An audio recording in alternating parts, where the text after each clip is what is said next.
Hi, I'm Bhattu from freefincal. It's been 10 years since I started investing in the NPS, that is from March 2010. So let's take a look at how my investments have fared in this performance report. Before we begin, after I wrote that, I also talked about how the Sensex has lost 30%, twice as fast as the 2008 crash in terms of the number of days over which it lost 30%. So please check that out, that post as well. I'll try and make a video of that tomorrow. Things are happening so fast, so quickly in the market that by the time I make the video, something else would have happened. So let's take a look at that later. So let's get to this NPS investment. Let me get there. So I started invest. I've been part of the NPS since 2006 onwards, but then the NPS was not ready for investment. The money was kept by the finance and accounts officer, that is our point of presence, the NPS POP. It was earning 8% interest, and then in March 2010, the money was deployed into three mutual funds: the NPS Tier 1 central government scheme of SBI, LIC and UTI, almost more or less equally one third approximately, and this is how the investments have grown. So this is the growth of the money, the black line. The red line is the total investment. My investment has become 4 times bigger over 10 years. That's a year-on-year growth of 14% approximately. So NPS corporate option is one of the best step-up SIP options, because as the salary increases, as you get a promotion, as you get pay commissions, in my case, the NPS grows more and more. You can see this fall here in July 2013. That's when the rupee became so weak that the RBI had to increase the interest rate, overnight interest rates by 2%, and then the long-term bonds crashed. My NPS portfolio is 15% equity and the rest of it is bonds, most of them long-term bonds, most of them gilts, and it crashed heavily. In fact, at the peak of the crash, the return was about 11.56% and it crashed to about 6% practically in a couple of days.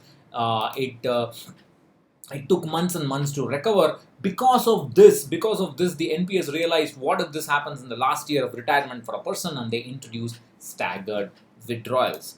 And then this is the total gain or loss in the portfolio. You can see this fall right here, and you can see the NPS has started reacting to the market fall, even though my portfolio has only about 15% equity.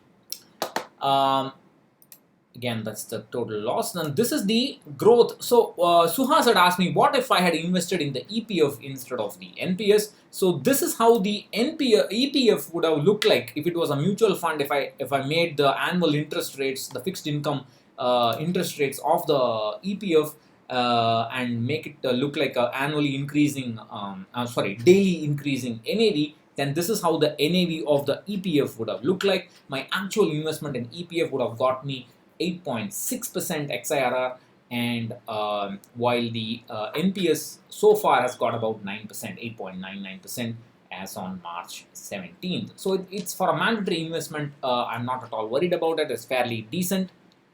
But my suggestion is that I've always said, please stay away from NPS if you are a corporate employee, because you can't work until 60. NPS has got a age 60 lock-in clause.